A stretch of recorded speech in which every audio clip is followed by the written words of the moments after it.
해봅시다. 너희 안에 이 마음을 품으라.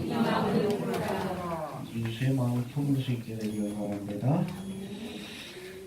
우리가 지난 시간 살펴본 1장의 말씀을 통해 이제 복음을 전하다가 감옥에 갇힌, 로마의 감옥에 갇힌 이 사도 바울은 여러 가지 물질로 또 기도로 후원하며 도운 이 빌립보 교회를 칭찬한 사도 바울이 이제 구체적인 교훈이 시작되는 2장의 말씀, 오늘 본문을 통해서 특별히 하나님이 기뻐하시는 교회가 되기 위해선 무엇보다도 교회가 하나가 되어야 할 것을 이렇게 교훈하고 있습니다. 해봅시다. 하나가 되어야 한다. 하나가 되어야 한다. 우리 주름교회도 하나 될 수 있기를 바랍니다. 하나 되어야 돼요. 우리가 그리스도를 머리로, 우리 교회는 그리스도의 몸된 교회, 우리 지체입니다. 하나가 돼야지. 이 팔이 그냥 홀로 떨어져 나가고 다리가 홀로 떨어져 나가고 그러면 안 되는 거예요. 그리스도 안에서 하나가 되어야 합니다. 네. 우리 2절부터 한번 봅시다. 하나 되라는 교훈 시작. 마음을 같이하여 같은 사랑을 가지고 뜻을 합하며 한 마음을 품어. 예, 네 번이나 강조하죠. 마음을 같이 해라. 같은 사랑을 가지라. 뜻을 합해라. 한 마음을 품으라. 하나 될 것을 강조합니다. 전제 조건이 뭐예요? 3절에 나와 있습니다. 시작. 아무 일이든지 다툼이나 어려움을 하지 말고 오직 겸손한 마음으로 각각 자기가 남에게 이기고. 예, 하나 되기 위해서는 겸손한 자가 되어야 합니다. 여러분, 겸손한 자들이 모이면 하나 될 수 있어요. 교만한 자들이 모이면 분열됩니다. 알겠습니까? 대표적인 것이 고린도 교회예요. 방언이 최고다, 심리 은사가 최고다, 은사 가지고 쌍박질하고, 바울이 최고다, 게바가 최고다, 쓸데없이 그냥 분당을 짓고 서로 쌍박질하고, 그 교만한 마음 때문에 하나 되지 못하는 거예요. 겸손해야 합니다. 해봅시다. 겸손으로 하나가 되어야 한다. 예, 오늘 본문에서 특별히 하나됨을 위한 구체적인 조건으로 겸손이 필요하다라고 말씀하면서 이 겸손이야말로 예수님의 인격적 특징을 가장 잘 설명하는 덕목이라고 우리에게 소개하고 있습니다. 너희 안에 이 마음을 품으라. 겸손한 마음을 품으라는 거예요. 겸손한 자가 됩시다. 누구처럼? 예수님처럼 겸손한 자가 되길 바랍니다. 알겠습니까? 구체적으로 한번 살펴볼 터인데, 먼저 이 겸손은 예수 그리스도의 마음이라고 이렇게 표현하고 있습니다. 5절 한번 봅시다. 시작. 너희 안에 이 마음을 품으라. 또 그리스도 예수의 마음이니. 예, 여기 이 마음을 품으라라고 되어 있는데 헬라어로는 프로네오라고 되어 있는데 이 마인드, 뭐 킹제임스 버전에서는 let this mind in you라고 되어 있는데 이거는 예수의 사상을 가지라는 뜻이에요. 예수님의 마인드, 사상. 마음이라는 뜻도 있지만 생각이라는 뜻까지 포함되어 있는 우리가 예수 그리스도의 사상으로 충만해야 합니다. 근데 그게 뭐예요? 겸손입니다. 겸손한 자가 될 수 있기를 바랍니다. 여러분, 이 겸손이라는 것은 스스로를 낮추는 마음이에요. 해봅시다. 스스로를 낮춰야 한다. 교만은 스스로를 높이는 거예요. 별것도 아닌데. 대단한 존재인 것처럼. 그래서 여러분, 예수님의 인격적 특징은 겸손입니다. 마귀의 인격적 특징은 교만이에요. 알겠습니까? 성령이 역사하면 겸손한 자가 돼요. 악한 영이 역사하면 그 마음이 교만해집니다. 교만하다 결국 폐망하기를 가는 거예요. 겸손한 자가 될 수 있기를 바랍니다. 여러분, 이사야 14장에 보면 루시퍼에 관한 계명성이라고 되어 있는데 루시퍼에 관한 그 말씀이 기록되어 있는데 여기 보면 천사장 가운데 가장 존귀하고 아름답게 지음받은 이 루시퍼가 하나님이 그에게 주신 영광과 권세에 만족하지 못하고 뭘 했어요? 반역을 꾀합니다. 내가 하나님과 비길이라. 해봅시다. 하나님과 비길이라. 그러다가 심판을 받고 음부로 떨어졌다고 말씀합니다. 여러분, 겸손은 존귀의 앞잡이지만 교만은 패망의 선봉이라고 했어요. 어떤 사람이 교만해진다. 하나님이 낮추십니다. 스스로를 낮춘다. 하나님이 높여주시는 거예요. 그래서 여러분, 진정으로 지혜로운 것은 스스로를 낮추는 겸손한 마음을 갖는 겁니다. 내가 낮출 때 하나님이 높여주십니다. 예수님처럼. 그러나 스스로 높아지려고 할 때 하나님이 그를 낮추신다는 것을 우리가 알아야 합니다. 알겠습니까? 여러분 뒤에서 살펴보겠지만 예수님은 자신을 낮추셨어요. 하늘 보좌 영광을 버리시고 어디까지 낮아지셨어요? 인간의 몸을 입고 이 땅에 찾아오셔서 십자가에 죽기까지. 여러분 십자가의 죽음은 인간이 경험할 수 있는 가장 수치스럽고 고통스러운 죽음이에요. 거기까지 낮추셨더니 이제 하나님께서 저를 지극히 높이사 할렐루야 하늘 보좌 우편에 앉게 하시고 만물을 다스리는 권세를 주셨다라고 말씀하고 있습니다. 낮추시길 바랍니다. 높여주십니다. 그러나 사탄 마귀와 같이 스스로 높이려고 하는 자는 하나님의 심판을 피할 수 없다는 것을 우리가 꼭 기억할 수 있게 되기를 바랍니다. 겸손한 자가 되십시오. 알겠습니까? 그거 하나만 우리가 마음판 새기고 가도 됩니다. 예수 그리스도의 마음, 겸손한 자가 될 수 있기를 바랍니다. 그래서 구체적으로 예수님의 겸손, 예수님이 어떤 면에서 겸손했는지 오늘 본문을 통해서 한번 살펴보도록 합니다. 먼저 6절 한번 봅시다. 시작. 그는 또 하나님의 본체시나 하나님과 동등된 것으로 여기지 아니하시고. 예, 여기 보면 그는 근본 하나님의 본체시나 해봅시다. 근본 하나님의 본체시나. 여러분 이 말씀은 예수님은 본래 이 땅에 찾아오시기 전에 성자 하나님으로서 성부 하나님과 동일한 영광과 권세를 가지셨던 분이다. 할렐루야. 삼위일체 하나님 그러잖아요. 성부와 성자와 성령.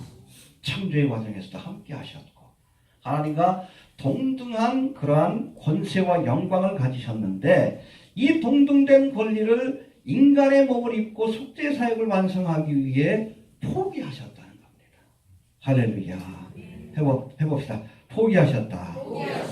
특별히 여기 6절의 말씀에 보면 동등됨을 취할 것으로 여기지 아니하셨다. 이게 중요해요. 해봅시다. 여기지 아니하셨다. 헬라어로는 헤게오마이라고 되어 있는데 영어 성경에는 그냥 think, 생각했다라는 뜻을 갖고 있습니다.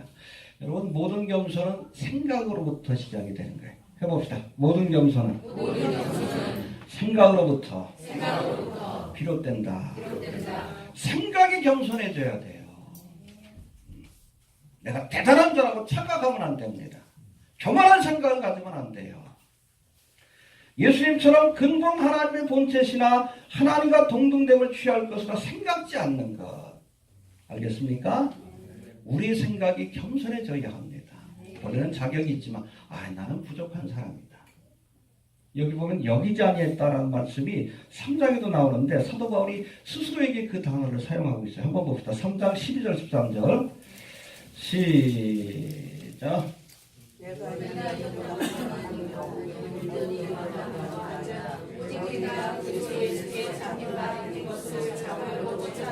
예, 뭐라고 고백합니까? 내가 이미 얻었다 함도 아니요 온전히 이루었다 함도 아니라. 근데 여러분 생각해 보세요. 사도 바울만큼 많은 걸 이룬 사람이 어디 있어요? 2000년의 교회 역사 속에서 바울만큼 많은 것을 이룬 사람이 어디 있어요? 근데 스스로는 그렇게 여기지 않는 거예요. 13절 한번 봅시다. 시작.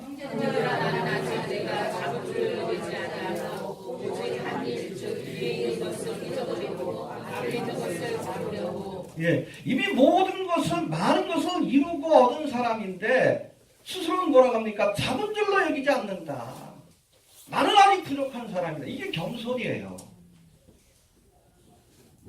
겸손한 사람이 되시길 바랍니다. 여러분 겸손해야 하나님 앞에 쓰임받아요. 사울도 그랬잖아요. 참 그가 이스라엘의 왕으로 선택받을 땐 겸손했잖아. 나는 자격이 없습니다. 이 왕이 되고 나서 교만해졌어요. 교만해가지고 주님의 명령에 불순종. 이게 버림받지. 겸손해야 합니다. 왜 하나님이 다윗을 사랑합니까? 목동 시절이나 왕이 되어서나 한결같이 겸손했어. 그러니까 하나님께서 다윗을 사랑하신 거예요. 사울은 버림받았지만. 겸손할 수 있게 되기를 바랍니다. 끝까지 겸손해야 끝까지 쓰임받습니다. 해봅시다. 마지막까지 마지막까지 겸손해지자. 겸손해지자. 예, 우리 다윗처럼 사도 바울처럼 이미 많은 것을 이루고 나서도 또 이스라엘이 왕이 되어서도 끝까지 겸손할 수 있는 사람이 끝까지 쓰임 받을 수 있는 거예요. 겸손합시다. 아멘. 내가 이미 얻었다함도 아니요 이루었다함도 아니라 작은 줄로 여기지 아니하고 동등됨으로 취할 것으로 여기지 아니하고 생각이 겸손해져야 합니다. 알겠습니까? 또 두 번째 7절에 나와 있는 아주 중요한 말씀이 나옵니다. 시작.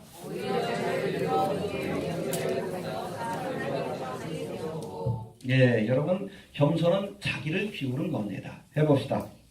자기를 비워. 이거 케노시스라고 하는데 뭐 동사로는 에케노센이라고 합니다. 신학적으로 굉장히 중요한 단어예요. 여기 보면 자기를 비워 종의 형체를 가진 사람들과 같이 되었다. 이것이 바로 요한복음 1장 14절에 나오는 말씀과 함께 예수님의 성육신 사건을 설명한 아주 중요한 말씀 가운데 하나입니다. 여러분 요한복음 1장 14절에 보면 성육신의 사건을 설명하죠. 말씀이 우리 가운데 거하심에 우리가 그 영광을 보니 아버지의 독생자의 영광 은혜와 진리가 충만하더라. 할렐루야. 말씀이 육신이 되었다. 이 말씀 바로 하나님이에요.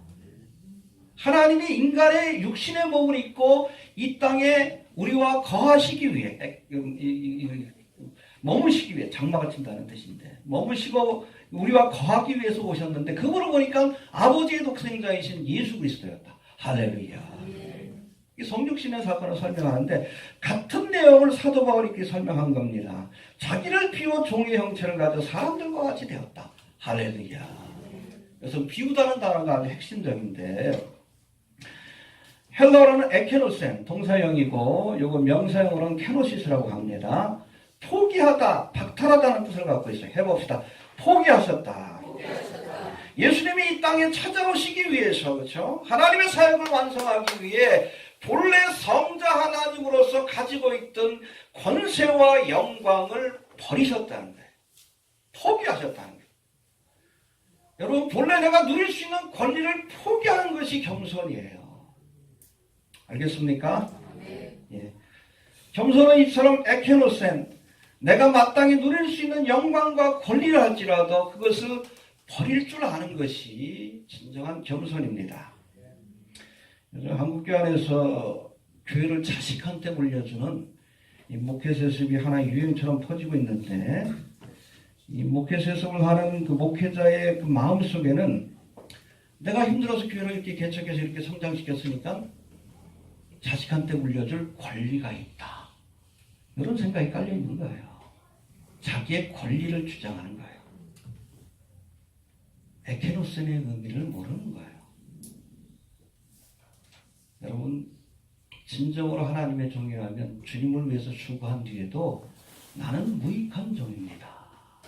이렇게 고백할 수 있어야 돼요. 해봅시다. 나는 무익한 종이라. 우리가 하여야 할 일을 한 것뿐입니다. 이게 종된 자의 자세예요. 하나님의 종이라면 이렇게 해야 돼. 애쓰고 수고한 위에도 권리를 주장하고 또 내가 이렇게 수고했으니까 보상을 바란다? 이 싹뿐이지. 진정한 하나님의 종은 나는 무익한 종입니다. 그저 내가 해야 할 일을 한 것뿐입니다. 할렐루야. 이게 바로 에케노센 자기를 비우는 거예요. 버릴 수 있게 되길 바랍니다. 우리 교회 안에서도 뭐 이렇게 수고하신 분들도 많이 계시지만 개척 멤버도 계시고 또 물질로도 수고하시고 여러 가지 봉사하는 분들도 계시지만 뭐 그거 했다라고 교만해지면 안 돼. 에케노센 나는 무익한 종입니다. 그저 할 일을 한 것뿐입니다. 이게 여러분 겸손이에요. 그럴 수 있게 되길 바랍니다. 해봅시다. 겸손은 비우는 것이다. 자기를 비웁시다. 예, 그 다음에 겸손의 세 번째 모습 7절 한번 다시 봅시다. 시작.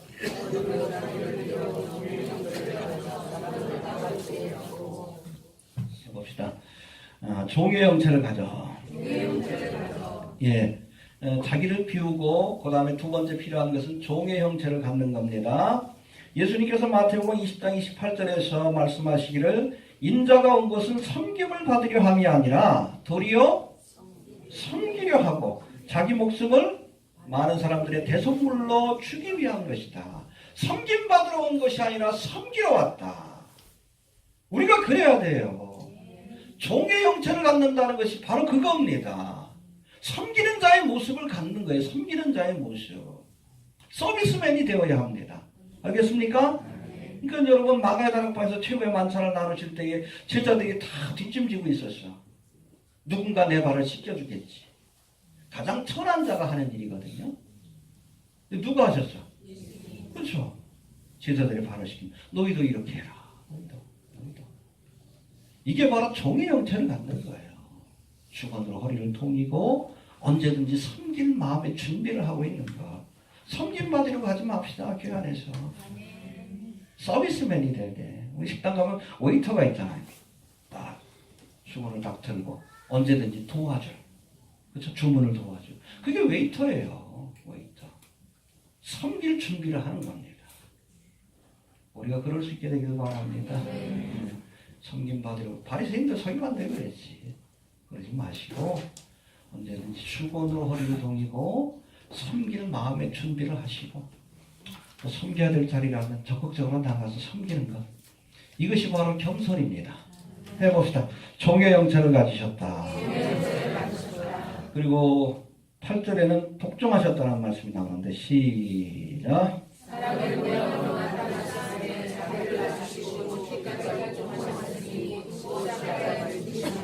예, 하나님의 뜻에 복종하는 것이 겸손이에요. 해봅시다. 하나님의 뜻에 복종하는 것이 겸손이다. 순종할 수 없으면 복종이라도 해야 합니다. 순종은 뭐예요? 내 뜻하고 하나님의 뜻이 맞으니까 기쁨으로 하는 게 순종이에요. 복종은 뭐예요? 내 뜻과 하나님의 뜻이 다르다 할 때 그때는 내 뜻을 포기하고 하나님의 뜻을 억지로라도 따르는 것이 복종입니다. 순종할 수 없으면 복종이라도 해야 돼요. 그게 겸손이에요. 알겠습니까? 복종하되 어디까지? 죽기까지. 해봅시다. 죽기까지. 두 가지 의미예요. 죽을 때까지 하나님의 말씀에 복종하십시오. 알겠습니까? 또 죽음까지 복종해야 합니다. 죽으라 하시면 죽을 수 있어야 돼요. 여러분 예수를 믿는다 하면서도 하나님의 뜻보다 자신의 생각을 앞세우는 사람들이 있습니다. 이건 교만한 자들이에요. 신앙의 기본도 모르는 자들입니다. 내 생각과 다르다고 해서 하나님의 말씀을 왜곡하고 자기 생각을 앞세우는 사람이 있어요. 교만한 자들이지. 예수의 제자가 아니에요. 사탄의 제자지. 여러분 내 생각과 하나님의 생각이 다르면 내 생각을 버리고 하나님의 뜻에 순종하는 것이 믿음이고 겸손이에요. 예수님이 그랬잖아요. 겟세마네 동산에서 기도할 때 아버지여 할 수만 있으면 이 잔을 내게서 떠나가게 하옵소서. 예수님도 십자가를 지기 위해서 오셨지만 막상 십자가를 지려니까 그 고통과 고난이 어떤 건지 아시고 가능하면 이 십자가의 잔을 좀 떠나가게 해달라고. 그 뒤에 기도가 위대한 거 아니에요. 그러나 내 뜻대로 마옵시고 아버지의 원대로 되길 원합니다. 자기의 생각을 쳐서 복종시킨 거예요. 이게 믿음이에요. 이게 그리스도인이지. 하나님의 생각과 내 생각이 다르다고 내 뜻대로 되게 없어서 그냥 고집이나 피우고 땡깡기도나 하고 응답해 주십니다. 결과가 안 좋아.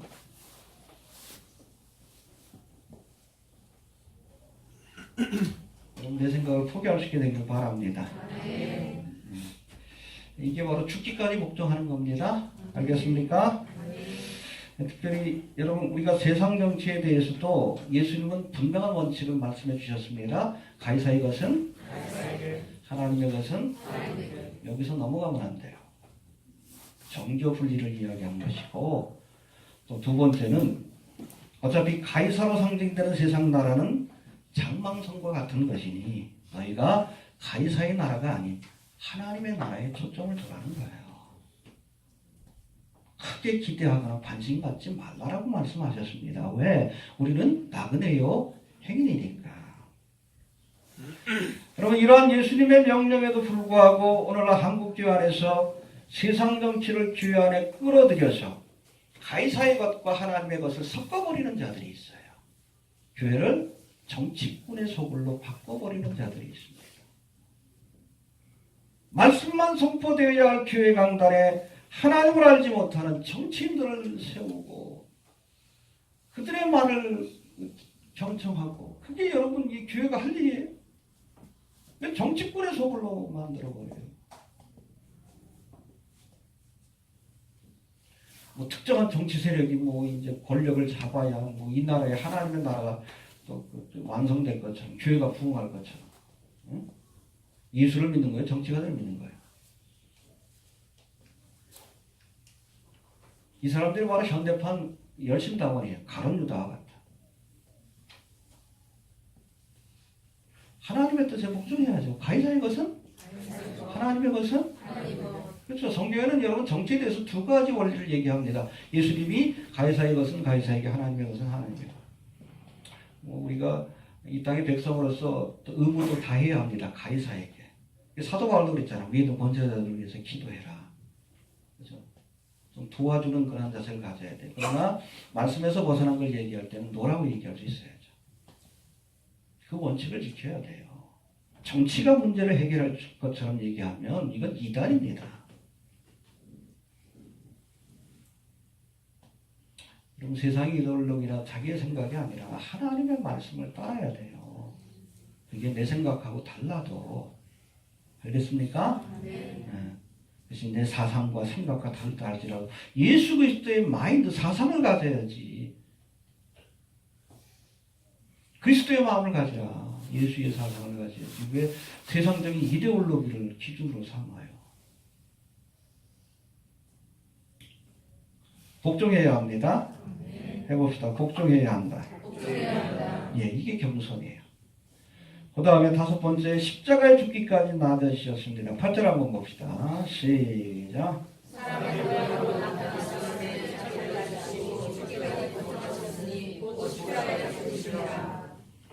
예, 예수님의 낮아지심, 하늘 영광을 버리고 인간의 몸을 입고 오신 것, 이것도 파격적인 거예요. 그러나 그걸로 그치는 것이 아니라 십자가에 죽기까지. 여러분, 십자가형은 로마의 여러 가지 사형법들 가운데 가장 흉악한 죄인이나 노예들에게만 주어졌던 끔찍한 사형법입니다. 여러 가지 사형법이 있어요. 뭐 목 잘라 죽이고 매달아 죽이고 여러 가지 방법이 있는데, 이런 여러 사형법 중에 가장 잔인하고 또 수치스러운 죽음을 십자가의 죽음이라고 이렇게 보고 있습니다. 그러니까 로마의 시민권을 가진 사람은 십자가에 못 박을 수가 없다라는 법이 나올 정도로. 사도 바울은 목이 잘려 숨기겠어요. 왜? 시민권자이기 때문에 그래요. 못 죽여요. 그렇게 십자가에 못 죽입니다. 그러나 베드로는 십자가에 거꾸로 매달았잖아. 이방인이기 때문에, 로마인이 아니기 때문에, 천박한 노예 계급이기 때문에 그렇게 죽인 겁니다. 여러분, 십자가의 형은 공개된 장소에서 사람을 뻘거벗겨서 나무에 못 박아 매달아 둠으로 마지막까지 수치와 고통을 주는 형벌입니다. 성화에 보면 예수님 뭐 입으셨죠? 아니에요. 못 입게 합니다. 수치를 주는 거예요. 피말려 죽이는 거 아니에요. 이게 딱 자르면 그냥 끝나는데, 목이 졸려도 금방 끝나잖아. 근데 마지막까지 고통을 주는 거예요. 피 한 방울까지 그냥 다 흘리고. 그래서 어떤 사람은 그냥 보름까지도 이렇게 꿈틀거리면서 매달려 있대. 쉽게 죽으면 좋은데. 가장 천박한 죽음입니다.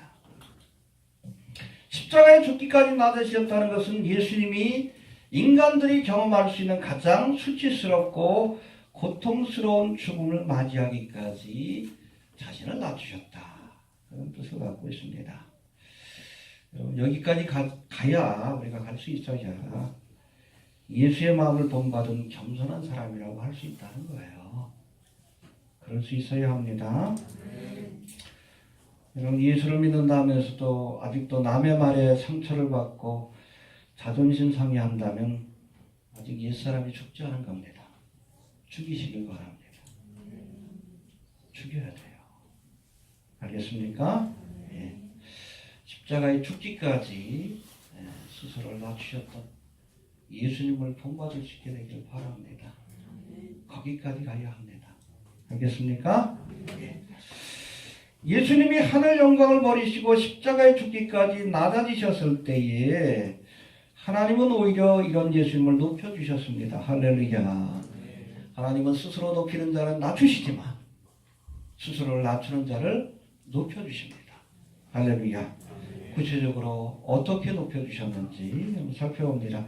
우리 9절 한번 봅시다. 9절 시작.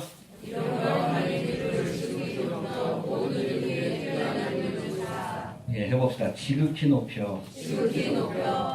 휘페 립소센이라고 되어 있는데 높이되 가장 높은 곳까지 하이리 이더블티드라고 되어 있습니다. 가장 높은 곳까지 올리셨다. 왜? 가장 낮은 곳으로 낮아지셨기 때문에 가장 높은 곳에 이렇게 높여주신 거예요.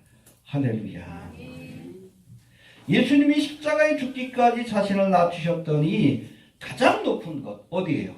하나님 보좌 우편에 영광의 자리에 그렇게 앉도록 높여주셨습니다. 할렐루야.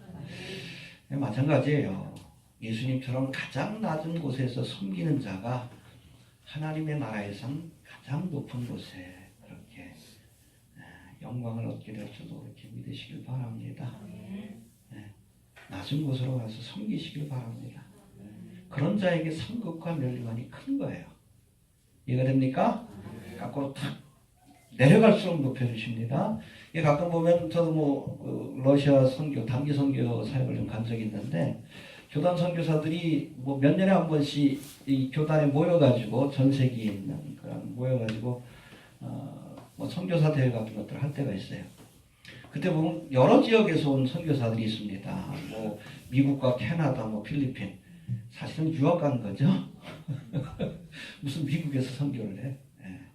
이름만 선교사지. 그런가 아프리카라든지 아니면 중동 지역 목숨 걸고 복음 전하는 그런 선교사도 있어요. 누가 제일 당당할까요? 제일 힘든 데서 선교했던 분이 가장 당당합니다. 다들 부러워요. 하나님 나라에서는 그런 거예요. 얼마나 우리가 낮은 곳에서 고생을 했는가. 알겠습니까?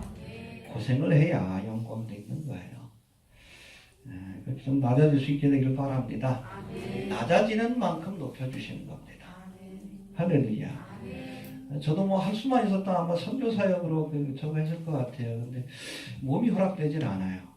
그래서 1년만 마치고 제가 돌아오긴 했는데 어쨌든 부족하지만 그래서 우리 교회가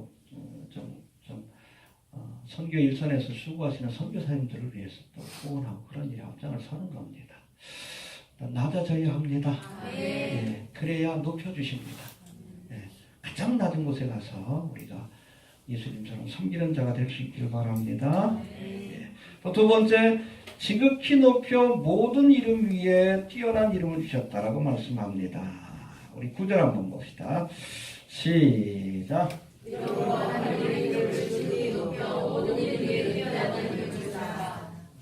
그분 모든 이름에 뛰어난 이름이 뭐예요?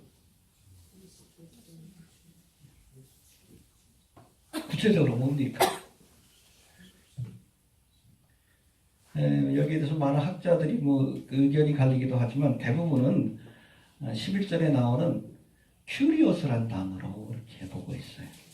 주는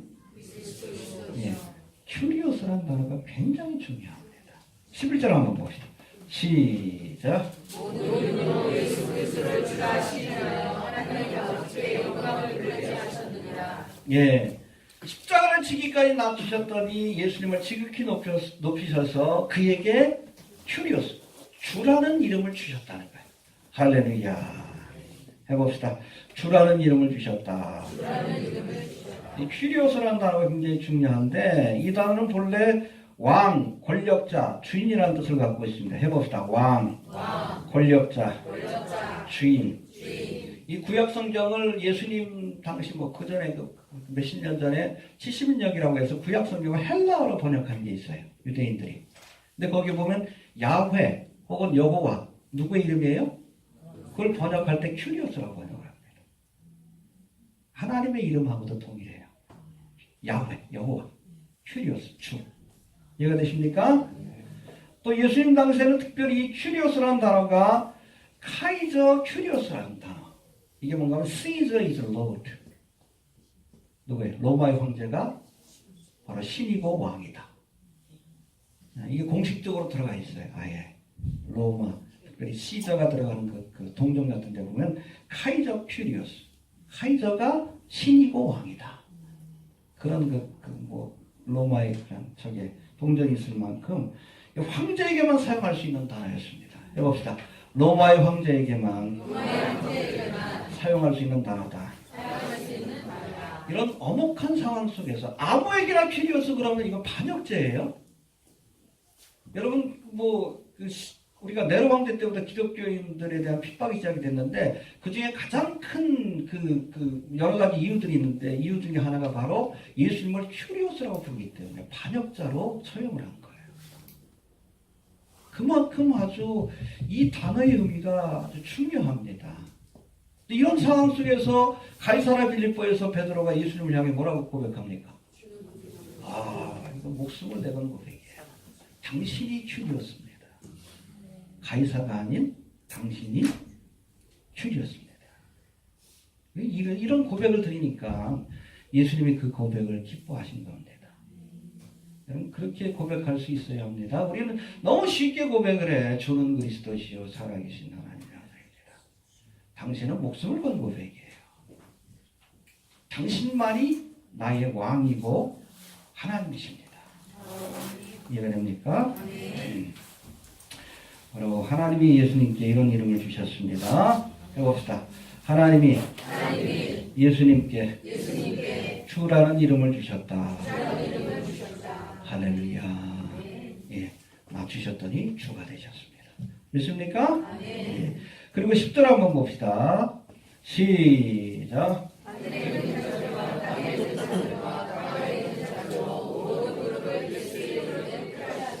예, 스스로를 낮추셨더니 예수님을 높이사 하늘에 있는 자들, 땅에 있는 자들, 땅 아래 있는 자들이 모든 무릎을 예수님께 꿇어 예수님께 경배하게 만드셨다.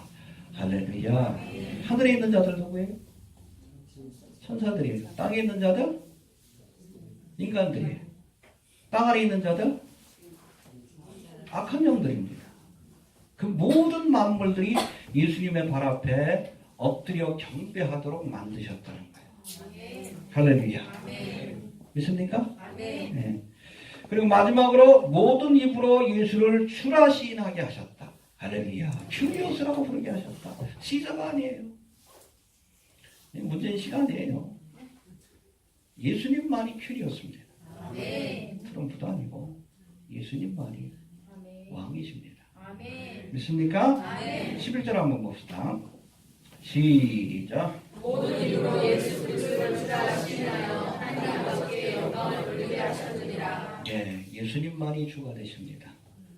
예, 마라나타, 만왕의 왕이 오시옵소서. 당신만이 큐리오스입니다. 예, 주님이 오셔서 다스려요. 하나님의 나라가 되는 거지. 예, 하늘과 땅 아래 있는 만물들이 무릎을 꿇어 예수님을 경배하게 하실 뿐 아니라 그 입으로 예수님을 주라 시인하게 하셨다라고 말씀합니다. 사본마다 좀 차이가 있긴 한데 어떤 사본에는 이 10절과 11절에 나오는 무릎을 꿇게 하시고라는 단어가 주라 시인하게 하셨다. 시인하게 하셨다는 단어가 미래형으로 되어 있어요. 미래형으로. 뉴 아메리칸 스탠다드 바이블이라고 해서 거기는 아예 will이라고 되어 있습니다. 미래형 동사를 포함시키고 있어요. 즉 만물이 무릎을 꿇고 예수님을 주라 시인하게 되는 사건이 아직 성취된 것은 아니고 장차 주님이 다시 오실 때에 이루어지게 될 것이다. 할렐루야. 왜? 지금 이 땅에 있는 사람들 가운데 예수님을 주라 시인하지 않는 자들이 있어요. 그렇잖아요. 예수 믿는 사람들 그 외에는 큐리오스라고 시인하지 않습니다. 그럼 마지막 심판의 날에 저들이 예수님이 주가 되심을, 심판자가 되심을 깨닫게 될 겁니다. 또 이 땅 아래에 있는 악한 영들도 예수님을 주라 시인하지 않습니다. 마지막 심판의 날에 예수님이 만왕의 왕이요 주가 되신다는 사실을 스스로도 입으로 고백하게 만드실 것이다 라고 말씀하고 있는 겁니다. 네. 미래적 사건이지만 지금 예수님을 향해 주는 그리스도시요 살아계신 하나님의 아들이다. 예수님을 큐리오스로 고백하는 자에게 복이 있습니다. 왜? 저들에게 천국의 열쇠가 주어지기 때문에 그래요. 이해가 되십니까? 네. 아무튼 우리도 예수님처럼 스스로를 낮추면 우리를 높여 하나님의 영광을 드러내게 하실 줄로 그렇게 믿으시길 바랍니다. 예수의 마음을 품읍시다. 겸손한 자가 됩시다. 그게 그리스도인이에요. 예수를 믿으면서도 아직도 교만한 마음을 우리가 버리지 못한다면 참다운 하나님의 자녀라 할 수 없습니다. 예수의 마음이 겸손이기 때문에 겸손한 마음을 가진 자가 예수를 믿는 사람입니다. 알겠습니까? 어디까지? 십자가에 죽기까지 우리가 겸손해질 수 있게 되길 바랍니다. 우리 5절부터 11절까지 한번 다 같이 한번 공독합니다. 시작. 너희 안에 이 마음을 품으라. 곧 그리스도의 마음이니 그는 금방 하나님의 본체시나 하나님과 동등됨을 취할 것으로 여기지 아니하시고 오히려 자기를 비워 종의 형체를 가져 사람들과 같이 되었고 사람의 모양으로 나타나셨으니 자기를 낮추시고 죽기까지 복종하셨으니 곧 십자가에 죽으십니다. 이러므로 하나님이 그를 지극히 높여 모든 이름 위에 뛰어난 이름을 주사 하늘에 있는 자들과 땅에 있는 자들과 땅 아래 있는 자들로 모든 무릎을 예수의 이름에 꿇게 하시고 모든 입으로 예수 그리스도를 주라 시인하여 하나님 아버지께 영광을 돌리게 하셨느니라. 아멘. 예수의 마음을 본받읍시다. 아멘. 주신 말씀 붙들고 말씀을 통성을 기도합니다. 너희 안에 이 마음을 품으라 곧 그리스도 예수의 마음이라 말씀하셨습니다.